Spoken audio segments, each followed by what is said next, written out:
हम जैसे अभी LT, UPPSC, LT और AMRS का एग्ज़ाम होने वाला है, तो सभी परीक्षाओं में करंट अफेयर्स का बहुत महत्वपूर्ण रोल होता है। तो हम करंट अफेयर्स के कुछ क्वेश्चन पढ़ेंगे क्रॉनिकल मैगजीन से। आशा करते हैं कि आप लोग को वीडियो पसंद आएगा। तो शुरू करते हैं। पहला क्वेश्चन है, पहला टॉपिक,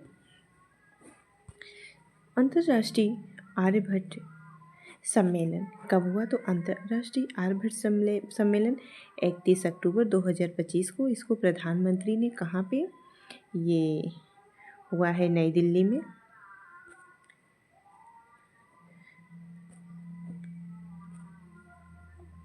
नई दिल्ली में होने वाले अंतर्राष्ट्रीय आर्यभट्ट सम्मेलन 2025 में शामिल होंगे, जो यह 200वीं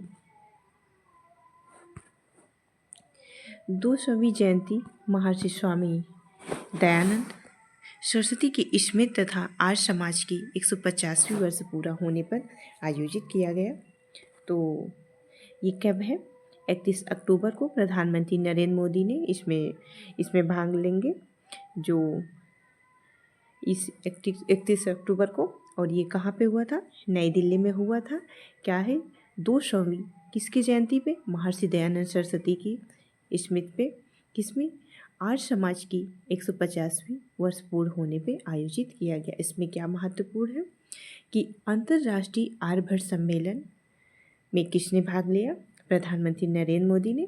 और किस जगह पे? तो ये नई दिल्ली के बाद ये किसकी जयंती पर? तो स्वामी दयानंद सरस्वती की 200वीं जयंती की स्मृति में तथा आर्य समाज की 150 वर्ष पूर्ण होने पे आयोजित किया गया।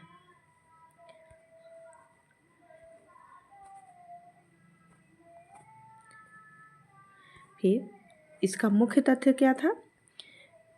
इसके मुख्य तथ्य थे इतिहास का उद्देश्य। इसमें सम्मेलन में देश और विदेश के आर्य समाज की इकाइयों को प्रतिनिधित्व शामिल होंगे, जो महर्षि दयानंद के सुधारवादी विचारों और संगठन को वैश्विक पहुंच की झलक दिखलाएंगे। इसमें स्मृति सांस्कृतिक कार्यक्रम, जो 150वीं स्वर्णिम वर्ष नामक एक प्रदर्शनी आयोजित की जाएगी, जो शिक्षा और सामाजिक सुधार, आध्यात्मिक उत्थान, योगदान की यात्रा को प्रदर्शित करेगी। पीएम मोदी ने संबोधन प्रधानमंत्री आयोजन में राष्ट्रीय और सांस्कृतिक प्रगति में दयानंद सरस्वती के शिक्षा प्रणाली और सुधार सम्मानित करने को संबोधित किया। समर्पित मूल्य, यह आयोजन स्वदेशी मूल्यों को बढ़ावा देने के साथ साथ विकसित भारत को 2047 तक दिशा में शिक्षा और राष्ट्र निर्माण में सशक्त बनाने का संदेश है। सामाजिक महत्व, स्वामी दयानंद सरस्वती के सामाजिक सुधार और स्वदेशी आंदोलन के प्रतीक स्वाभिमान पुनर्जीवित करने की भूमिका निभाएंगे। इसमें ये था कुछ महत्वपूर्ण टॉपिक। तो इसमें से क्या इम्पॉर्टेंट है? तो ये होगा किसमें? 31 अक्टूबर 2025 को आर्यभट्ट सम्मेलन में कहाँ हुआ? ये नई दिल्ली में हुआ। इसमें किसने, ये कौन शामिल हुए इसमें? इस आयोजन में प्रधानमंत्री नरेंद्र मोदी शामिल हुए। तो किसकी जयंती पर था? ये स्वामी दयानंद सरस्वती की 200वीं जयंती पर था। और किस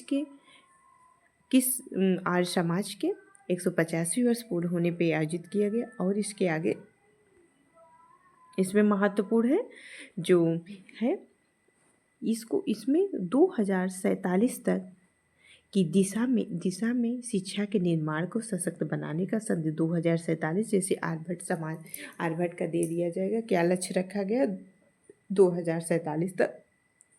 ये इसमें महत्वपूर्ण कुछ पॉइंट थे।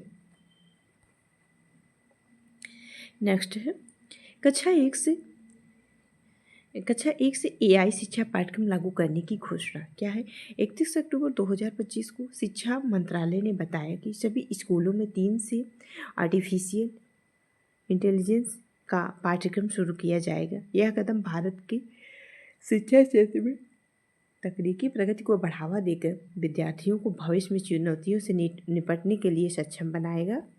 ये है जो AI शिक्षा प्रणाली लागू करने का उद्देश्य है।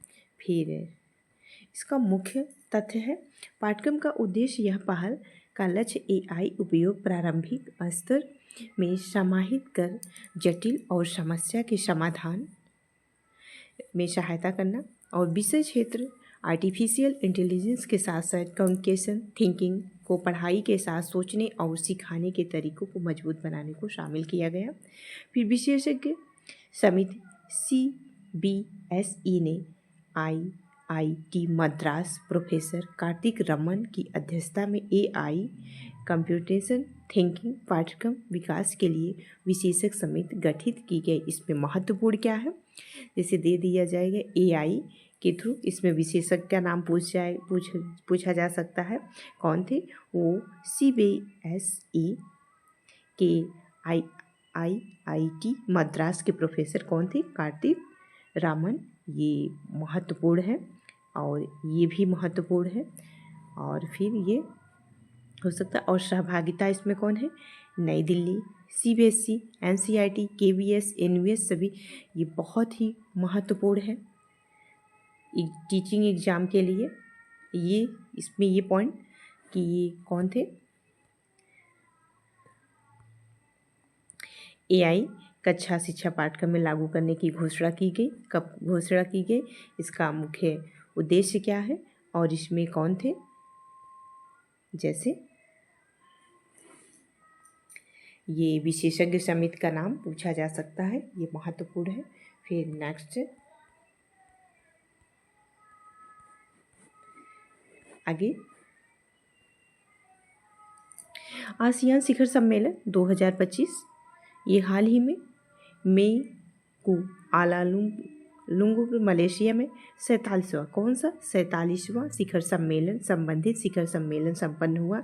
इसमें भारत और आसियान के संबंध एक्ट ईस्ट पॉलिसी के तहत रणनीति अत्यंत महत्वपूर्ण है। आसियान शिखर सम्मेलन पूछ सकता है 2025 में हुआ। कौन सा हुआ? 47वां हुआ। और इसमें पूछा जा सकता है कि मुख्य तथ्य क्या है। तो आसियान का मुख्य तत्व है पूर्व दक्षिण एशिया के देश समूह जैसे Brunei, Cambodia, Indonesia, Laos, Malaysia, Myanmar, Philippines, Singapore, Thailand, Vietnam और हाल ही में शामिल पूर्वी तिमोर। आयोजन 47वां शिखर सम्मेलन मलेशिया की राजधानी, ये इसमें महत्वपूर्ण है। अभी कौन सा आसियान शिखर सम्मेलन हुआ? तो 47वां आसियान शिखर सम्मेलन हुआ। किस जगह पे हुआ? तो जगह का नाम दे देगा मलेशिया की राजधानी कुआलालंपुर में हुआ। फिर इसमें भागीदारी किसने? भारत की भागीदारी नरेंद्र मोदी ने इस वर्ष सम्मेलन में वर्चुअली संबोधित किया, जबकि विदेशी मंत्री जयशंकर प्रसाद ने व्यक्तिगत रूप से शामिल किया गया। ये पॉइंट इसमें अत्यंत महत्वपूर्ण है कि अभी आसियान शिखर सम्मेलन कौन सा हुआ? 47वां, ये इम्पोर्टेंट है। फिर उसके बाद में कहाँ पे? तो मलेशिया के कुआलालंपुरम में आयोजित किया गया। इसमें किसने भाग लिया? प्रधानमंत्री नरेंद्र मोदी ने वर्चुअली लिया और व्यक्तिगत रूप से जयशंकर प्रसाद ने इसमें विदेश मंत्री जयशंकर प्रसाद ने इसमें भाग लिया। इसका स्वरूप क्या? यह वार्षिक सम्मेलन सदस्य देशों के बीच आपसी वार्तालाप के साथ अन्य देशों के साथ भी शिखर बैठकें आयोजित हुई। फिर आसियान की स्थापना कब हुई थी? ये महत्वपूर्ण है। 8 अगस्त 1967 में बैंकॉक। कहाँ पे? 8 अगस्त आसियान शिखर सम्मेलन की स्थापना 8 अगस्त 1967 में बैंकॉक घोषणा के माध्यम से हुई थी। इसका उद्देश्य था दक्षिण पूर्वी एशियाई देशों के बीच आर्थिक, राजनीतिक, सुरक्षा और सामाजिक सांस्कृतिक सहयोग को बढ़ावा देना। इसका सचिवालय इंडोनेशिया की राजधानी जकार्ता में है, जो भारत 1992 में आसियान संवाद का साझेदार है। 2002 में वार्षिक शिखर सम्मेलन में भाग लेता आ रहा है। कब से हुआ? इसकी स्थापना कब हुई? एक घोषणा यानी 8 अगस्त 1967 की हुई और भारत इसमें कब से भाग ले रहा? 1992, 2000 साझेदार है और 2002 से लगातार इस शिखर सम्मेलन में भाग ले रहा है। नेक्स्ट टॉपिक है भारत में मिला चीखने वाला दुर्लभ मेढक। ये 29 अक्टूबर 2025 को नई दिल्ली के विश्वविद्यालय वैज्ञानिकों हेतु माध्यमिक केंद्रीय मेढक प्रजाति। ये उतना इम्पॉर्टेंट नहीं है, जो इम्पॉर्टेंट है उसी को पढ़ेंगे। अब आगे बढ़ते हैं। ये महत्वपूर्ण है।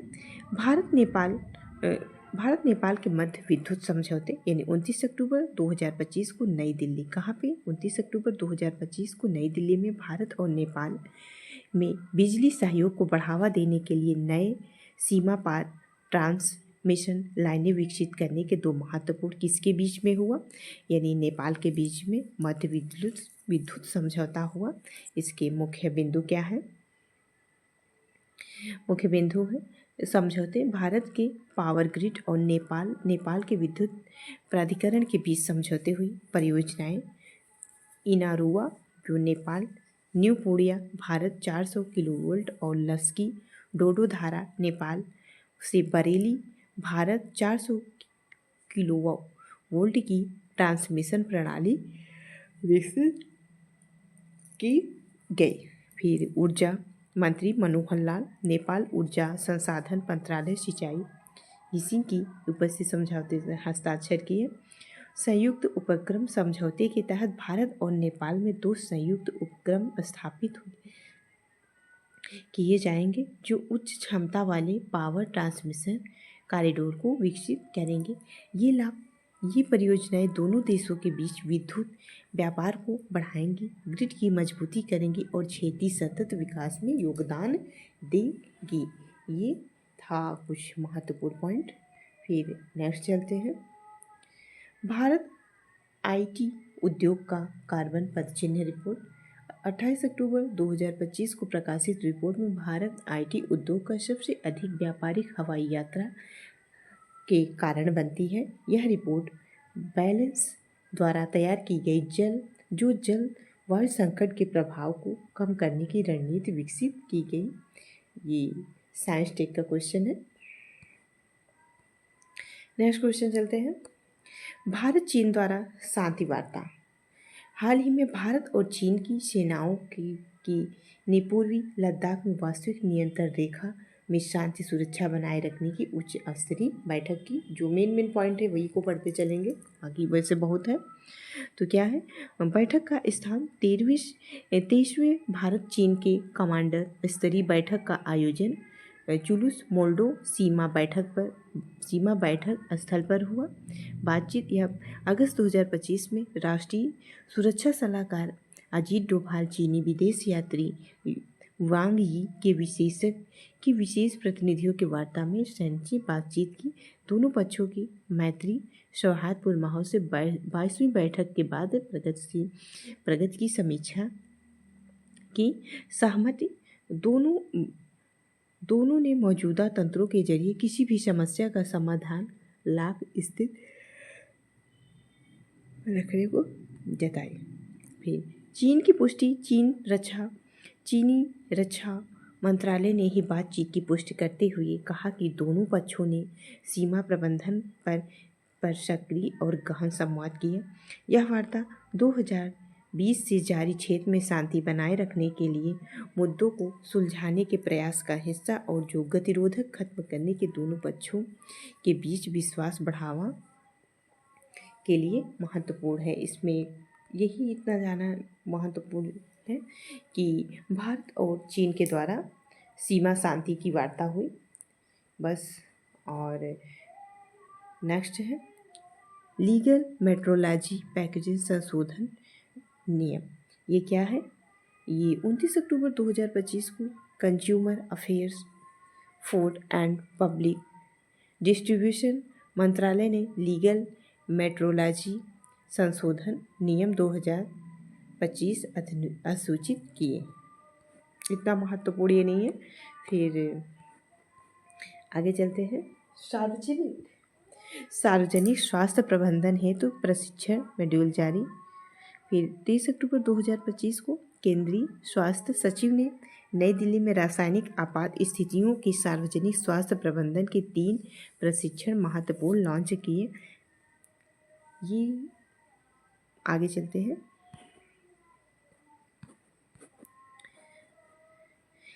फिर ये है, जिनेवा में संयुक्त राष्ट्र व्यापार का विकास सम्मेलन आयोजित। 22 अक्टूबर 2025 को वाणिज्य और उद्योग मंत्री पीयूष गोयल ने स्विट्जरलैंड जिनेवा में 16वें राष्ट्र व्यापार एवं विकास सम्मेलन में भारत का प्रतिनिधित्व किया। भारत का राष्ट्रीय वक्तव्य प्रस्तुत किया और सतत समावेशी और न्याय संगत आर्थिक विकास पर वैश्विक विमर्शों ने भाग लिया।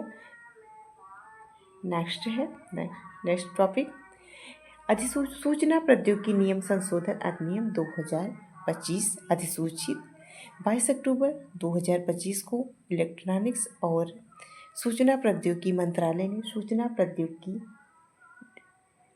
संशोधन नियम 2025 को अधिसूचित किया, जिसका उद्देश्य है संशोधन 2021 में आईटी नियमों में सुधार लाते हुए सोशल मीडिया प्लेटफॉर्मों और अन्य डिजिटल इंटरमीडिएटरी और जवाबदेही और दायित्वों को मजबूत करना है।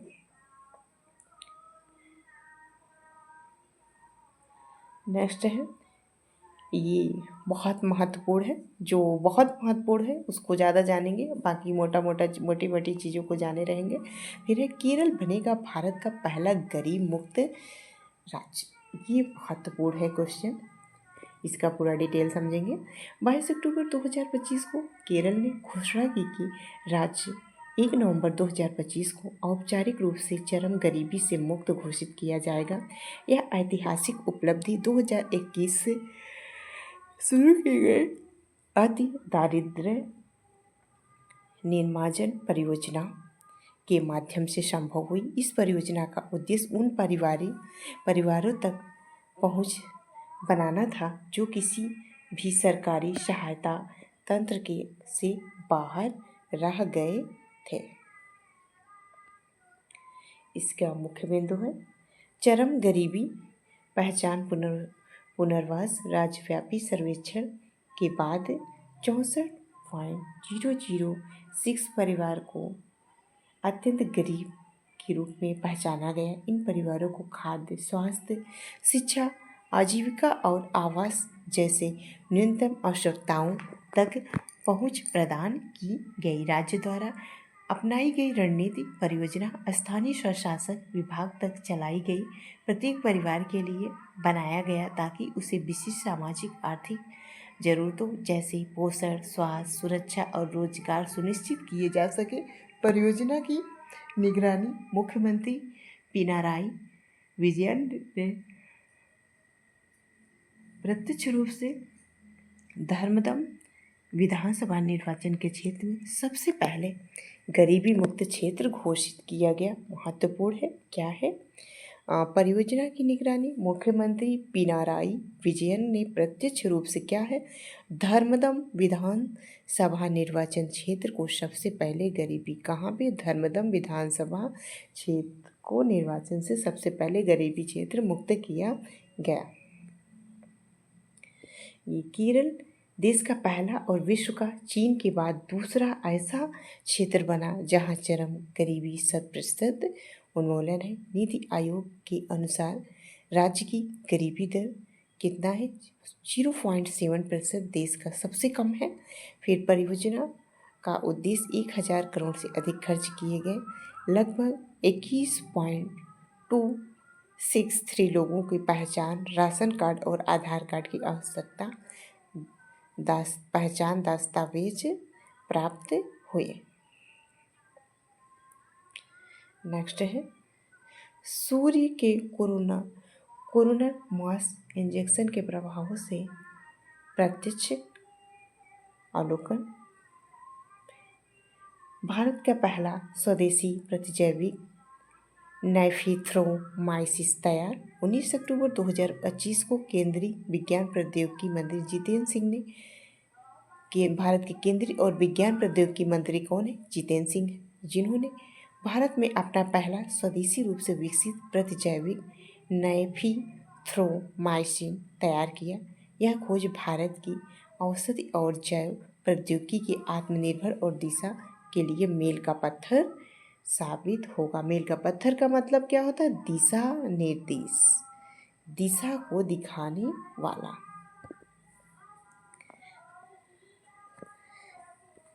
नेक्स्ट है भारत की नवीकरणीय ऊर्जा क्षमता 5 गुना से अधिक वृद्धि, यानी भारत की नवीकरणीय ऊर्जा क्षमता को 5 गुना से अधिक वृद्धि किया गया। 31 अक्टूबर 2025 को नवीन और नवीकरणीय ऊर्जा मंत्रालय ने बताया कि भारत की नवीकरणीय ऊर्जा क्षमता 2014 से 35 गीगावाट से बढ़कर 197 गीगावाट ऊपर की गई।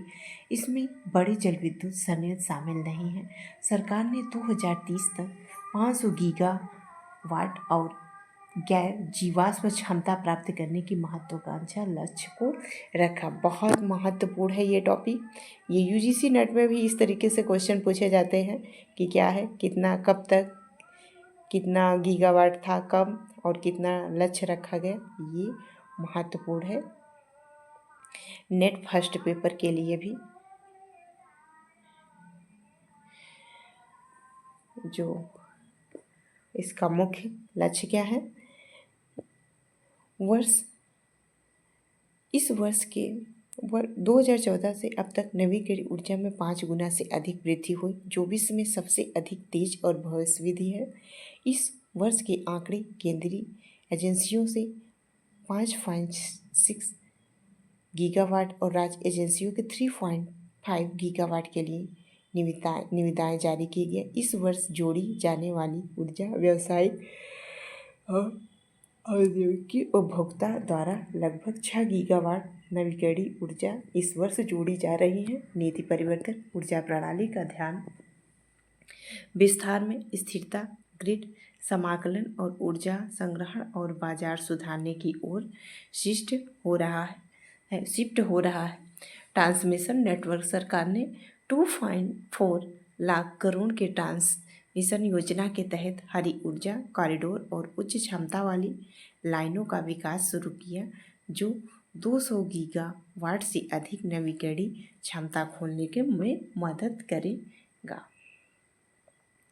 नेक्स्ट है 16वां पॉइंट, भारत का कुल वन क्षेत्र विश्व के 9वें स्थान पे बहुत महत्वपूर्ण है। ये हर सभी एग्जाम के लिए यूपी और एनटीए नेट में जितने भी क्वेश्चन पेपर होंगे सबके लिए ये बहुत महत्वपूर्ण है। तो भारत का कुल वन क्षेत्र कितना है? विश्व में 9वें स्थान पे, यानी FAO यानी फॉरेस्ट रिपोर्ट के अनुसार कितना है?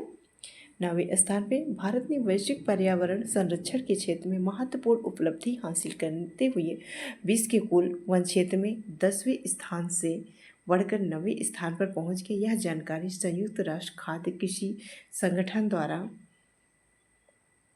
इंडोनेशिया में जारी वैश्विक वन संगठन मूल्यांकन 2025 में दी गई। इसका मुख्य लक्ष्य है वार्षिक वन क्षेत्र में वृद्धि। भारत में वार्षिक वन क्षेत्र में वृद्धि का तीसरा स्थान बरकरार रहा।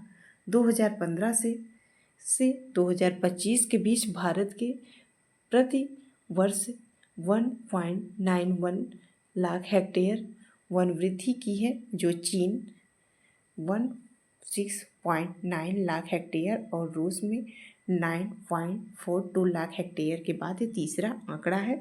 विश्व का कुल वन क्षेत्र और शीर्ष क्षेत्र। विश्व के कुल वन क्षेत्र का आकार लगभग 4.14 अरब हेक्टेयर है, जो पृथ्वी की 32% भूमि को घेरता है। वन क्षेत्र की दृष्टि से शीर्ष में वन क्षेत्र का 54% हिस्सा केवल 5 देशों के कब्जे में है। वो कौन सा है?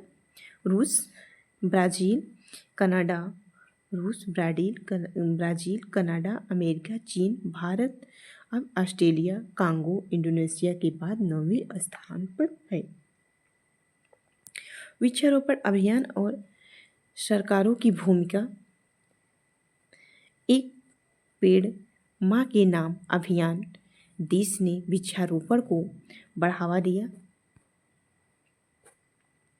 इसके अलावा राज्यों को वृक्षारोपण प्रयासों के लिए यह अहम योगदान है, जैसे मध्य प्रदेश, महाराष्ट्र, उड़ीसा, छत्तीसगढ़ अग्रणी रहा।